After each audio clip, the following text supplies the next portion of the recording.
আগের দিন ভাতে অনেকটা চাল দিয়ে ফেলেছিলাম, তাই শাশুড়িমা সকালবেলায় বললেন যে আজ আর সকালে গরম ভাত করতে হবে না, আগের দিনের বেঁচে যাওয়া ভাতটা জল দিয়ে রেখেছি, ওটাই আজ আমরা সকালে সবাই মিলে খাবো।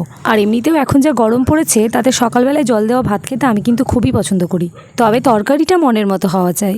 আমি ঘুম থেকে ওঠার আগেই আমার শাশুড়িমা মুসুর ডাল জলে ভিজিয়ে রেখেছিলেন। আজ করব মুসুর ডালের ঝুরি ভাজা। এটাকে অবশ্য মুসুর ডালের ভুজিয়াও বলা যায়, যার যেটা ইচ্ছে হয়। তো প্রথমে ডালটাকে জলে ছেঁকে মিক্সিতে দিয়ে পেস্ট করে নিয়েছি, আর পেস্ট করার আগে ডালের মধ্যে দিয়ে দিয়েছিলাম একটু লবণ আর একটু কাঁচা লঙ্কা।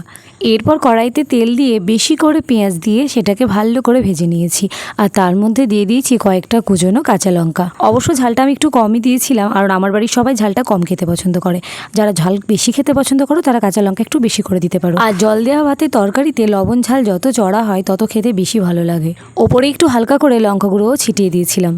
এরপর গ্যাসের ফ্লেমটা কমিয়ে দিয়ে খুব ভালো করে এটাকে ভাজতে হবে। এই ডালের পেস্টটা যদি নাড়ার সময় কড়াইয়ের তলায় ধরে যায় তাহলে হালকা করে একটু তেল চারিদিকে ছড়িয়ে দিতে হবে। তারপর এটা ভাজতে ভাজতে যখন এর কালারটা চেঞ্জ হয়ে যাবে তখন খুন্তি দিয়ে এটাকে ভেঙে ভেঙে দিতে হবে, যাতে অনেকটা ঝুড়ি ঝুড়ি হয়ে যায়। তো এ তো হলো আমার মুসুর ডালের ঝুড়ি ভাজা। আগের দিনে রান্না করা মাছের কয়েকটা পিস বেঁচে গেছিল, সেটাকেও পেঁয়াজ লঙ্কা দিয়ে ভেঙে ভেঙে ঝুড়ি ভাজার মতো করে রান্না করে নিলাম।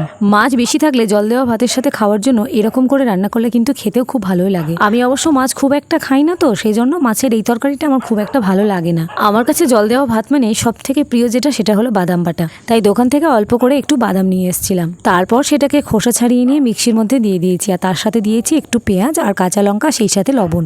অল্প একটু জল দিয়ে এটাকে পেস্ট করে নিয়েছি, আর তারপরে এর উপরে ছড়িয়ে দিয়েছি অল্প করে কাঁচা তেল। আহা, এটা যে এত টেস্টি লাগে আমার। এই যে 3টে রেসিপি তোমাদের দেখালাম তার মধ্যে এই বাদাম বাটাটাই আমার সব থেকে প্রিয়। নেহাত বাড়ির সবাই খাবে সেই জন্য এত কিছু করা। আমি যদি একা খেতাম তাহলে শুধু এই বাদাম বেটে ভাত খেয়ে নিতাম। জানো তো, আগে আমি জানতামই না যে বাদামকে এইভাবে বেটে পান্তা ভাতের সাথে খাওয়া যায়। বিয়ের পর শ্বশুরবাড়ি এসে আমি প্রথম বাদাম বেটে ভাত খাওয়াটা শিখেছি। তোমরাও যারা খাওনি তারা একদিন কিন্তু এভাবে ট্রাই করতে পারো, তবে এটা পান্তা ভাতের সাথেই কিন্তু বেশি ভালো লাগে। আর জল দেওয়া ভাত মানে একটু কাঁচা তেল, কাঁচা লঙ্কা আর সেই সাথে লবণ, এগুলো তো থাকবেই। এর স্বাদের ভাগ হবে না, এত ভালো লাগে খেতে না।